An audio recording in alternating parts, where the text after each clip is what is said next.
Hola, buenas. Mi nombre es Raúl García Domingo y soy profesor de Historia del Arte. Hoy trataremos directamente la figura de Masaccio, Masolino di Panicale, posiblemente uno de los más influyentes pintores de la primera mitad del siglo XV en Italia, más conocido un periodo dentro del Renacimiento como el Quattrocento. En esta parte deberíamos ir fijándonos directamente en elementos como su propia biografía. Poco es lo que se conoce de la vida de Masaccio, en buena parte debido a la escasez de documentos relativos a su vida y obra. Y en parte también, de hecho, que la primera de estas biografías fue especialmente corta, y tiene que ver también con su vida, una vida muy corta, aunque muy productiva para la historia del arte, muriendo antes de cumplir la edad de 27 años. Nació en lo que es la actual localidad de San Giovanni Valdarno en 1401. Se desconoce cuál pudo ser la trayectoria del artista antes de su traslado en 1417 a la ciudad de Florencia, la ciudad del Arno, aunque se ha valorado mucho la hipótesis de una formación de carácter local. Huérfano de padre a los 5 años de edad, en ese año de 1406 nacerá también su hermano, el pintor más tarde conocido como Scieglia. Su madre se volverá a casar, trasladándose madre e hijos a Florencia, lugar donde destapará directamente el genio de Masaccio. Una vez enviude, esta por segunda vez, pues acudirán directamente a esta ciudad. Masaccio Tommaso di Ser Giovanni di Mone Casali, llamado como más conocido como Masaccio en adelante, nace en esta ciudad de San Giovanni in Altura, hoy San Giovanni Valdarno, y que podemos ir aproximadamente alrededor de ese 21 de diciembre de 1401 y morirá ya en Roma en el otoño de 1428. Una rápida y importante carrera. A pesar de toda la brevedad de su vida y su obra, tuvo una importancia decisiva en la historia de la pintura. Generalmente se considera que fue el primero en aplicar a la pintura las leyes de la perspectiva científica, desarrolladas directamente por Brunelleschi, obtenidos directamente de la visión sobre la arquitectura. Nacido en esta pequeña ciudad, hijo de un notario, Giovanni de Mone Casai, y su esposa Jacoba de Martinoccio. El apellido Casai procede del nombre de la actividad que se dedicaba a la familia paterna de Masaccio. Eran ebanistas. En italiano se pronuncia diciendo Casai. En 1406, coincidiendo con el nacimiento del segundo hijo del matrimonio, Giovanni recibiría luego el sobrenombre de El Scieglia. Muere tras esto el padre. La madre volvió a contraer matrimonio con el mercader de especias Tedesco di Mastrofeo, también viudo en esa época y con 2 hijas, y murió el 7 de agosto de 1417. Masaccio en Florencia entre 1417 y 1421, tal vez por la causa de su padrastro, existen documentos que demuestran que la madre de Masaccio además alquiló una casa en esta ciudad en el barrio de San Niccolò al Tarno, seguramente como vivienda para su hijo, ya que ella continuó viviendo en casa de su difunto marido. Es posible que el joven artista comenzara su andadura en Florencia. ¿Dónde? En el taller de Bicci di Lorenzo, o quizás en el de algún otro, pero el más probable posiblemente por todas las importantes influencias. El 7 de enero de 1422 se inscribió en el arte en el gremio de médicos y especieros, lo cual indica que ejercía ya como pintor autónomo en la ciudad del Arno, puesto que hay que estar dentro de uno de estos gremios para poder colocarse uno por su propia cuenta y ser autónomo dentro. ¿Quién era Bicci di Lorenzo?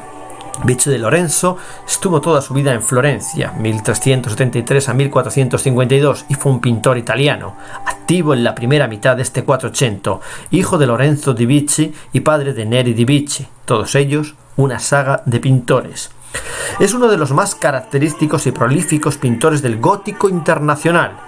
Nació en Florencia en 1373 y se forma en el taller de su padre, aunque influido también por Lorenzo Mónaco y Gentile da Fabriano. En 1418 se casó y en 1424 se inscribió en el gremio de pintores de Florencia. Después de los primeros trabajos, en gran medida frescos, realizados en colaboración con su padre, recibió de los Medici algunos encargos importantes, entre ellos, según narra Vasari, un ciclo de frescos de los hombres ilustres para el Palazzo Medici. También pintó para la Catedral de Florencia un apostolado y en el Hospital de Santa María Nuova de una serie de frescos que representan la dedicación de la propia iglesia de San Egidio y San Cosme y San Damián. Sus mejores obras pueden ser la Virgen entronizada, actualmente en la Galería Nacional de Parma, el tríptico de las historias de San Nicolás en la Catedral de Fiesole y una Natividad pintada para la iglesia de San Giovannino dei Cavalieri en Florencia.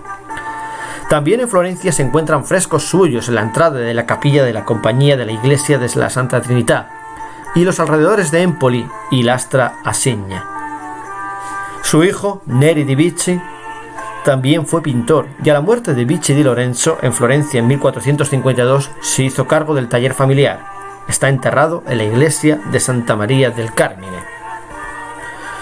Obras que le caracterizan, entre otras, en esta iglesia de San Giovannino dei Cavalieri, la coronación de la Virgen de la Basílica, o como en este caso, la que podemos aquí observar, ese San Judas Tadeo, un fragmento de un fresco procedente del Duomo en la restauración del siglo XVII, en el cual conservado en la capilla de la Ópera del Duomo. Habría que tener en cuenta qué es este encuadrado de la influencia de esa pintura gótica internacional. El gótico internacional es un estilo dentro del arte gótico que se desarrolló en Borgoña, Bohemia y el norte de Italia a finales del siglo XIV y principios del siglo XV. Fue en este periodo cuando los artistas viajaron ampliamente por el continente, creando una estética común entre la realeza y la nobleza y eliminando así el concepto de un arte extranjero. Las principales influencias estuvieron en el norte de Francia, los Países Bajos e Italia. Durante el último tercio del siglo XIV y primer tercio del siglo XV, los frescos y las tablas pintadas o las miniaturas realizadas por las distintas escuelas locales o regionales muestran en sí un gran parecido. Asimismo, las vidrieras, los tapices, los bordados y los esmaltes suelen reflejar el estilo de las pinturas. El rasgo principal del que se ha llamado estética gótica es reconocible, en primer lugar, por la estilización a la que se someten todas las formas desde la figura humana y su ropaje hasta los árboles y las rocas. El origen de este estilo, al cual la crítica ha denominado estilo gótico internacional, se halla en la evolución de la sociedad, de la cultura durante la Baja Edad Media, en la superación del feudalismo y el avance de las ciudades, de la burguesía como clase social emergente. Maestro de Trébon, el maestro, ahí donde encontramos por ejemplo la resurrección en este panel a la derecha.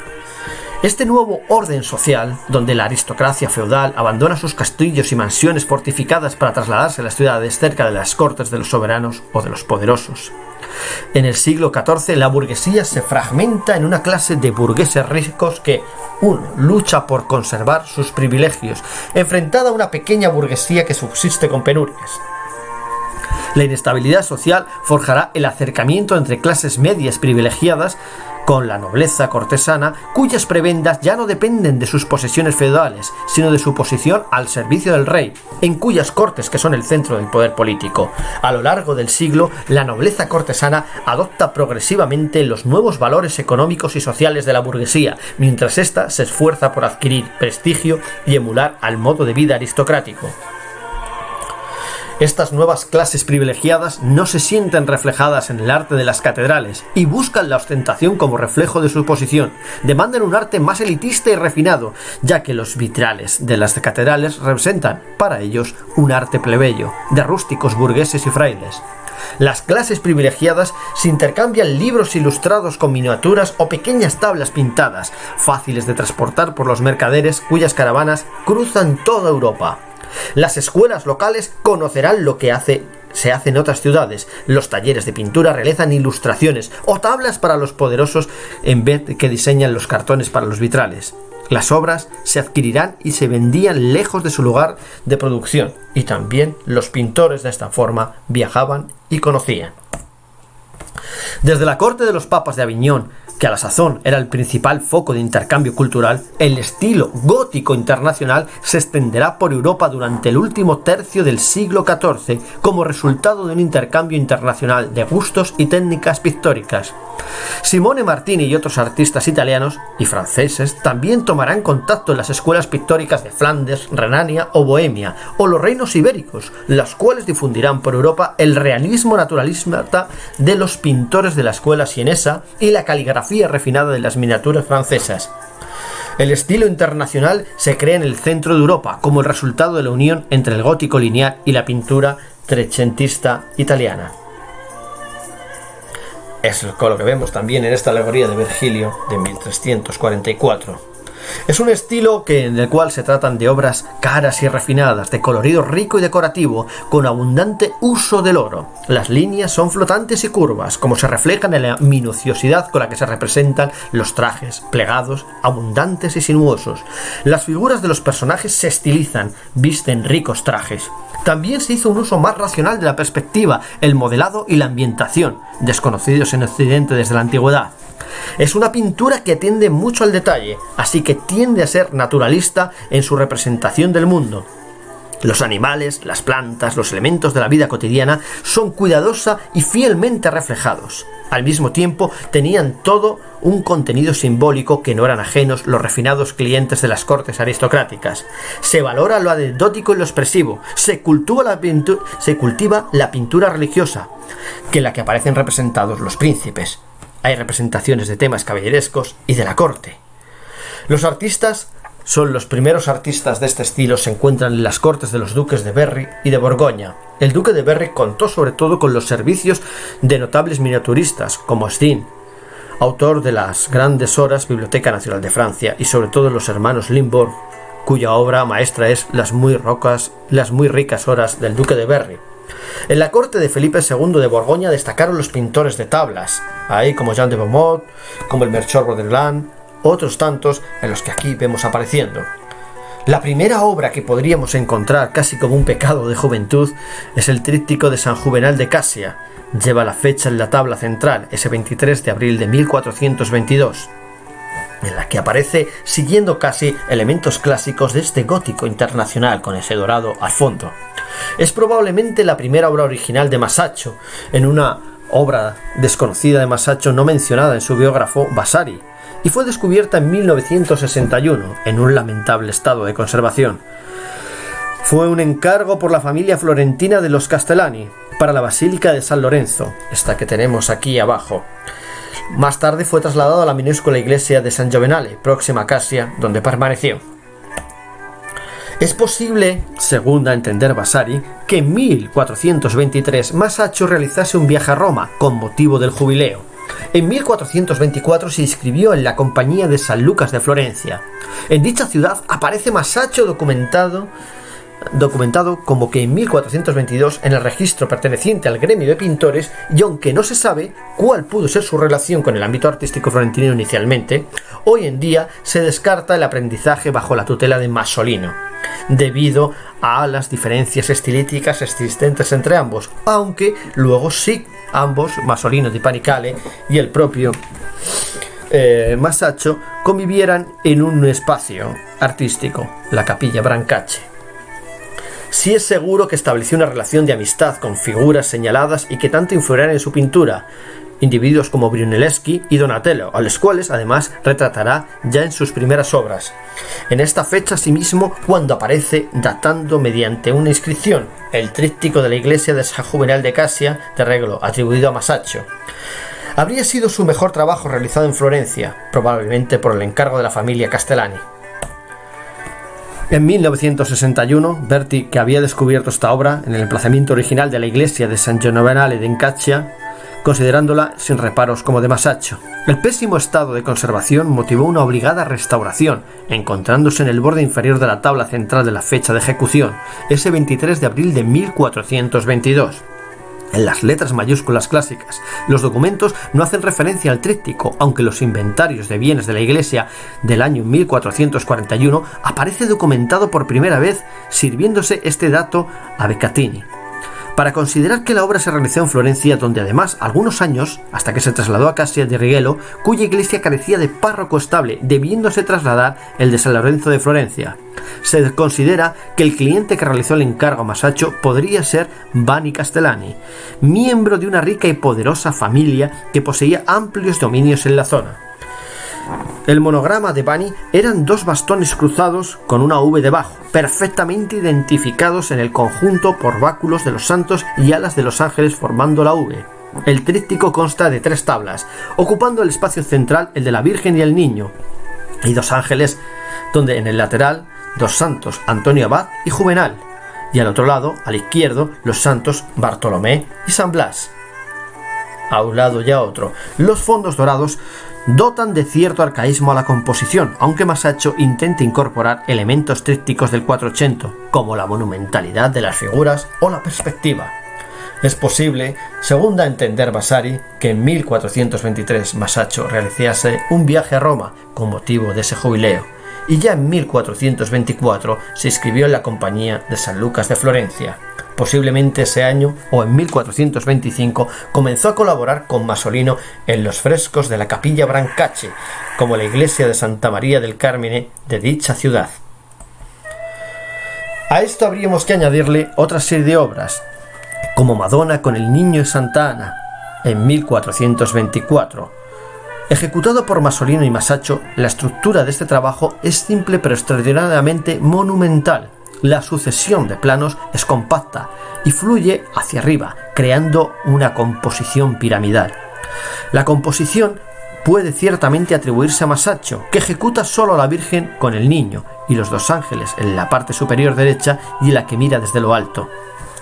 Un sentimiento de profunda dignidad y poder emana el rostro de las expresiones y de la solidez de los cuerpos.